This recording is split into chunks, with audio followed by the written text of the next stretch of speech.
కానీ బీఆర్ఎస్ నాయకుల్లో కానీ బీఆర్ఎస్లో పార్టీలో కానీ ఒక జోష్ వచ్చింది. ఇంకా ప్రజలు మనపై ఒక నమ్మకంతో ఉన్నారు. ఇంకా ప్రజలు కేసీఆర్ పాలన కోరుకుంటున్నారు అనే ఒక నిర్ధారణకు వచ్చి ఈరోజు చాలా హంగామగా మీరంటే మీ ఒక నాయకులతో మాట్లాడేటప్పుడు కేసీఆర్లో ఉత్సాహం కానీ ఆ నాయకుల ఉత్సాహం కానీ మనకు కొట్టొచ్చినట్టుగా కనిపించిందండి పరిస్థితి మనం చూస్తాను. సో ఏంటి మరి ఈ ట్వీట్ మీద మీ రియాలిటీ ఏంటి? అందరికీ నమస్కారం అండి. రవి గారు, అంటే ఈరోజు నిజంగా కూడా కాంగ్రెస్ పార్టీ మరి ఆ నిర్ణయానికి ఎందుకు వచ్చిందో తెలియదు కానీ మీకు మేలు జరిగింది. అది ఒక రకంగా మా పార్టీకి అయితే మేలే జరిగింది అనిపిస్తుంది. ఎందుకంటే అంటే యాక్చువల్గా ఒక ప్రజలకు ఒక వేదిక లేదు. ఈ సంవత్సర కాలంగా, ఈ 14 నెలల కాలంగా వాళ్ళ నిరసనని తెలియచేయటానికి ఒక వేదిక లేదు. ఈ 14 నెలల పరిపాలన మీద ఎవరికి చెప్పుకోవాలి, ఎక్కడ చెప్పుకోవాలి, మా నిరసనని ఎట్లా తెలియజేయాలని చెప్పేసి ప్రజలు అనుకుంటున్న సందర్భంలో కాంగ్రెస్ పార్టీ స్వయంగా ఒక వేదిక కల్పించింది. ప్రజల దర్బార్ ఉందిగా చెప్పుకుంటున్నారు అక్కడ అది కాదు, నిరసన తెలియజేయడం. అంటే వీళ్ళ పరిపాలన మీద, వీళ్ళ పరిపాలన ఇంత దరిద్రంగా ఉంది, ఇంత అసహ్యంగా ఉంది, చేతకాని విధంగా ఉంది అని చెప్పటానికి ఒక వేదిక దొరకలేదు. మీరు చూడండి, అంటే నిన్న జరిగిన రసాభాసగా జరిగిన గ్రామ సభలు కావచ్చు, అంతకుముందు హైడ్రా కావచ్చు, ఆ తర్వాత మూసీ కావచ్చు, లగచర్ల కావచ్చు, అంటే అనేక సందర్భాలలో ప్రజలు ఎంత ఒక ముఖ్యమంత్రి హోదాకి ప్రజలు తప్పనిసరిగా గౌరవిస్తారు. కానీ అదే కాంగ్రెస్ పార్టీ ముఖ్యమంత్రి వచ్చేటప్పటికనంటే ఆయన చేసిన పనులను చూసిన తర్వాత అసలు భయంకరంగా తిట్టారు.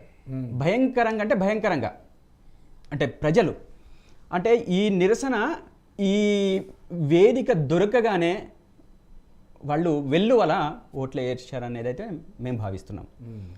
ఖచ్చితంగా ఇది అక్కడ క్లియర్గా పెట్టారు వాళ్ళు. ఏమని, ప్రజాపాలన బాగుందా, ఫామ్ హౌస్ పాలన బాగుందా అంటే పెట్టడమే వాళ్ళు నెగిటివ్ పెట్టారు.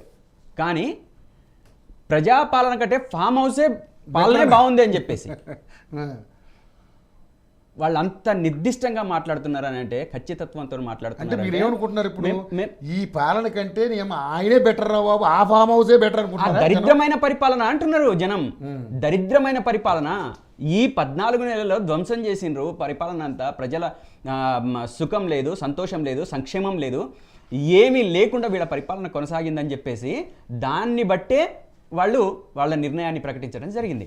రేపు రాబోయే రోజులలో కూడా వీళ్ళు ఏమంటున్నారని అంటే హైజాక్ చేసినారని మాట్లాడారు. ఎవరు హైజాక్ చేసినారు? ఎవరిదైనా ఒక ట్విట్టర్ అకౌంట్ హైజాక్ చేస్తే ఇమీడియట్గా వాళ్ళు కౌంటర్ చేస్తారు. ఏమని, మా ట్విట్టర్ అకౌంట్ హ్యాక్ అయింది కాబట్టి మీరు దీన్ని పట్ల జాగ్రత్తగా ఉండండి అని చెప్పేసి చెప్తారు. మొత్తం ఓటింగ్ అంతా వచ్చేసిన తర్వాత వన్ సైడ్ ఓటింగ్ అయిన తర్వాత హైజాక్ అయిందని చెప్పేసి వీళ్ళ మాటలకు ఒకసారి చాలా చాలా నవ్వు వస్తాయి రావు గారు. నిజంగా నవ్వు వస్తుంది ఒక్కొక్కసారి. వీళ్ళు ఇందాక మీరు అన్నారు కదా, అడుసు దొక్కనేలా కాలు కడగాలి, వీళ్ళ పని అదే, అడుసు దొక్కాలా కాలు కడగాల వీళ్ళ పని అంతా. బురదలో పడ్డారు వీళ్ళు. బురదలో పడ్డ తర్వాత ఎట్లా బ్యాక్ రావాలనో తెలియదు. ఇప్పుడు దాన్ని ఏం చేయాలా, టెక్నికల్గా దీన్ని హైజాక్ చేసిందని చెప్పేసి ప్రాపగండ చేయాలి. ఈ ప్రాపగండ చేసుకొని తప్పించుకోవడానికే అదొక టెక్నికల్ పాయింట్ పెట్టుకోవాలనేది వాళ్ళు అనుకొని ఇప్పుడు రవి మాటలో అదే స్పష్టమైంది. నేను చెప్తున్నది ఏంటంటే ప్రజలు ఈ 14 నెలలలో వాళ్ళు అనుభవించిన శోభ ఒక్కసారిగా పెళ్ళువికింది, ఆగ్రహం బయటకు వచ్చింది.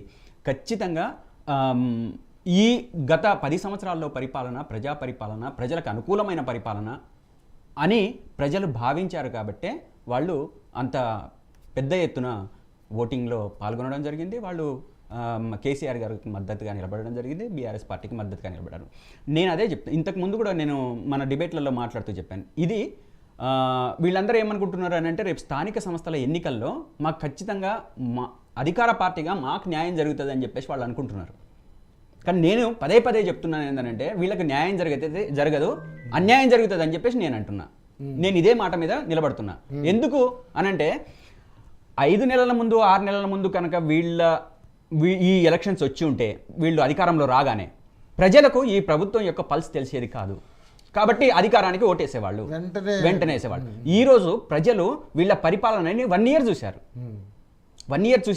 లోటుపాట్లను చూశారు, మంచి చెడుల్ని చూశారు. కానీ ఈ ఎన్నికలు ఎలాగైనా డిఫరెంట్ కదా గౌతమ్ ప్రసాద్ గారు. అంటే ఎట్లా? సో అధికార పార్టీకే డెఫినెట్లీగా వాళ్ళకి, ఎందుకంటే ఇప్పుడు ఏదన్నా కూడా వచ్చే డబ్బులన్నీ కూడా ఆగిపోతాయనే ఉద్దేశంతో ఇంకో రకం కంపల్సరీ అధికార పార్టీ వైపు ఎక్కువ మొగ్గు చూపుతుంది ఈ ఎన్నికల్లో అనేది. నేను రవి గారు నేను అదే అంటున్నా, వాస్తవమే. కానీ వీళ్ళ పరిపాలన చూసిన తర్వాత వాళ్ళ ఆ నిర్ణయానికి రావడానికి ఎక్కువ అవకాశాలు ఉన్నాయని చెప్తున్నా. ఓకే, ఎక్కువ అవకాశాలు ఉన్నాయని చెప్పేసి చెప్తున్నా. దాంట్లో భాగంగానే ఇప్పుడు ఈ ట్వీట్ ని లైక్ చేసిన వాళ్ళు కానీ, కామెంట్ చేసిన వాళ్ళు కానీ అనేక అసలు భయంకరమైన కామెంట్స్ ఉన్నాయంట దాని కింద. పాలన మీద, పరిపాలన ఎట్లా కొనసాగిస్తున్నారు అనే దాని మీద అసలు మనం చెప్పుకోవడానికి కూడా అలవిగానే అంత బూతులు ఉన్నాయంట. కాబట్టి వీళ్ళు సక్రమమైన పరిపాలన కొనసాగించి ఉంటే ప్రజల దగ్గర నుంచి వీళ్ళకి అనుకూలమైన నిర్ణయాలే వచ్చేటి, ప్రజలు అనుకూలంగా ఉండేవాళ్ళు. వీళ్ళ సక్రమమైన పరిపాలన లేదు కాబట్టి ఈరోజు వాళ్ళు తీవ్రంగా మండిపడుతున్న పరిస్థితి కనబడతా ఉంది. ఒక రకంగా మా శ్రేణులు మేమంతా కూడా ఈరోజు చాలా హ్యాపీగానే ఉన్నాం. అంటే మాకు ఈ 10 నెలలు 14 నెలల నుంచి అంటే ప్రభుత్వం వేసే అడుగులు ఎటువైపు ఉంటున్నాయి, ఏ విధంగా ప్రజల దగ్గరికి వెళ్తున్నారు, ప్రజల్ని ఏ విధంగా సతాయిస్తున్నారు, ప్రజలకు ఏ విధంగా సంక్షేమాన్ని దూరం చేస్తున్నారు అనేది మేము స్పష్టంగా చెప్తూ వస్తున్నాం. మీరు రైతు భరోసా ఎగ్గొట్టిన పరిస్థితి, అదేవిధంగా శ్రామికులకు వేతనాలు ఎగ్గొట్టిన పరిస్థితి, అదేవిధంగా అంగన్వాడీల పోరాటాన్ని పట్టించుకోని పరిస్థితి, ఏఈల పోరాటాన్ని పట్టించుకోని పరిస్థితి. వీళ్ళు చెప్పిన ఏ ఒక్క హామీ మీద కూడా నిక్కచ్చిగా నిలబడి ఖచ్చితత్వంతో పనిచేసిన సందర్భం లేనే లేదు. అటువంటప్పుడు ప్రజలు ఎంతో ఆశలు పెట్టుకున్నారు. అంటే గతం కంటే మాకు 4 పైసలు ఎక్కువ వస్తాయి కదా, మాకు ఇంకా వీళ్ళు బాగానే చూస్తున్నారు కదా అని చెప్పేసి అనుకొని వాళ్ళు ఓట్లు వేసిన పరిస్థితి. వాళ్ళు ఏం చెప్తున్నారంటే కేసీఆర్ పాలనలో విసిగిపోయాం, వాళ్ళ అహంకారం తట్టుకోలేకపోయాం, వాళ్ళు కంపల్సరీ వాళ్ళు తీసి పక్కన పెట్టాల్సిందే అనే ఉద్దేశంతో పెట్టారు. ఈ పథకాలకి ఏం ఆశపడి వాళ్ళు ఓటు వేయలేదు అనేది కొంతమంది మాట్లాడుతూ ఉన్నారు. అట్లా కాదు రవి గారు, దగ్గరికి పోయి మూతి మీద కొట్టేటోడి కంటే దూరంగా ఉండి మెచ్చుకునేటోడే మంచిగా ఉంటాడు కదా. వీళ్ళు దగ్గర ఉండి మూతి మీద కొడుతున్నారు. ప్రజాపాలన నేను చెప్తున్నాను కదా, ప్రజాపాలన మీరు చూడండి, ప్రజాపాలనలో ఆ జనమంతా పోయి ఎవరికి చెప్పుకున్నారు, అక్కడ ఏ సమస్య పరిష్కారం అయింది, ఎన్ని సమస్యలు పరిష్కారం అయినాయి, మీరే కదా చెప్పింది. బారికేడ్లను తీసేశారు కదా, మీరేసిన బారికేడ్లు మీరే తీసేసి కిరణ్ కుమార్ రెడ్డి హయాంలో అది వేశారు, మీరు వచ్చిన తర్వాత తీసేశారు. ఇది కేసీఆర్ గారు వేశారని చెప్పేసి ప్రజల ముందు పెద్ద ఎత్తున ప్రాపగండ చేశారు. కానీ కిరణ్ కుమార్ రెడ్డి గారు హయాంలో వేశారట. ఆ బారికేడ్ వేసింది అయితే వాళ్ళ బారికేడ్లు వేసింది ఘోరమైన బారికేడ్లు వేశారు కదండి. మీరైతే ఏకంగా దాన్ని ఏమంటారు, పక్షి బోన్లు కట్టినట్టు కట్టారు కదండి మీరు. రౌండ్ అవి తొలగించడానికి దాదాపు 4 రోజులు పట్టింది వాళ్ళకి. 4 రోజులు పట్టదు కాదు అది కాదు విషయం. దాన్ని తీయడానికి 4 రోజులు పట్టింది. అదే ట్రాఫిక్ జామ్ అయింది తెలుసు అక్కడ. దాంట్లో కిరణ్ కుమార్ రెడ్డి గారి హయాంలో ఆ డివైడర్ కట్టింది. దాన్ని కొంచెం పటిష్టం చేస్తే చేసిండొచ్చు, అది వేరే నేను మాట్లాడాను. మామూలు పటిష్టం కాదు. అరే కాదు, అసలు వేసింది ఎవరు, దానికి పునాది వేసింది వాళ్ళు. చిన్న రోడ్లు సరే, ఇప్పుడు దాని అది కాదు. అంటే ఇప్పుడు ఒక అంటే అక్కడ బారికేడ్ వేసినా లేకపోతే ఇంకోటి వేసినా వాళ్ళు తీసేసిన తర్వాత ప్రజారంజకంగా పరిపాలన ఉండాలనే కదా వీళ్ళు చేసింది. అప్పుడు బాగా రెస్పాన్స్ వచ్చింది కదా. మరి రెస్పాన్స్ ని బట్టే నీకు అక్కడ సమస్యలు పరిష్కారం కావాలి కదా. ఏ సమస్య కూడా పరిష్కారం కాలేదు. ఎంతమంది వచ్చిండ్రు, ఖచ్చితంగా ఒక మంత్రి ఉంటాడు, సంబంధిత అధికారులు ఉంటారు, అదేవిధంగా సమస్యలు పరిష్కరిస్తానని చెప్పేసి చాలా గొప్పగా మాట్లాడిన కాంగ్రెస్ పార్టీ, కాంగ్రెస్ ప్రభుత్వం ఈ రోజు ప్రాక్టీస్ లోకి వచ్చిన తర్వాత ఎన్ని సమస్యలు పరిష్కరించారు అవన్నీ బయట పెట్టండి. ఏవి కూడా అంటే వీళ్ళ పరిపాలన మీద ప్రజలు చాలా తీవ్రమైన ఆగ్రహంతో ఉన్నారు. ఒక సందర్భం ఇప్పుడు ఎలక్షన్స్ పెట్టిన ఖచ్చితంగా వీళ్ళని గంగలో కలుపుతారు ప్రజలు.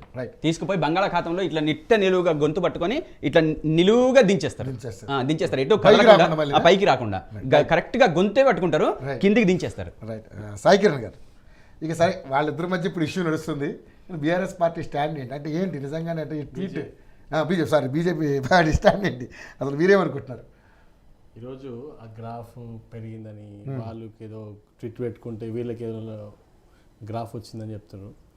అసలు వాళ్ళ గ్రాఫ్ పెరిగింది లేదు, కాంగ్రెసే వాళ్ళ గ్రాఫ్ పెంచుతుంది. ఓహో, ఇది కొత్త వాదన. వాళ్ళ గ్రాఫ్ పెరిగింది లేదు, కాంగ్రెసే వాళ్ళ గ్రాఫ్ని పెంచుతుంది ఇక్కడ. ఎందుకంటే మనం గమనించుకోవాల్సిన విషయం ఏంటంటే అనేక సందర్భాలలో రేవంత్ రెడ్డి గారు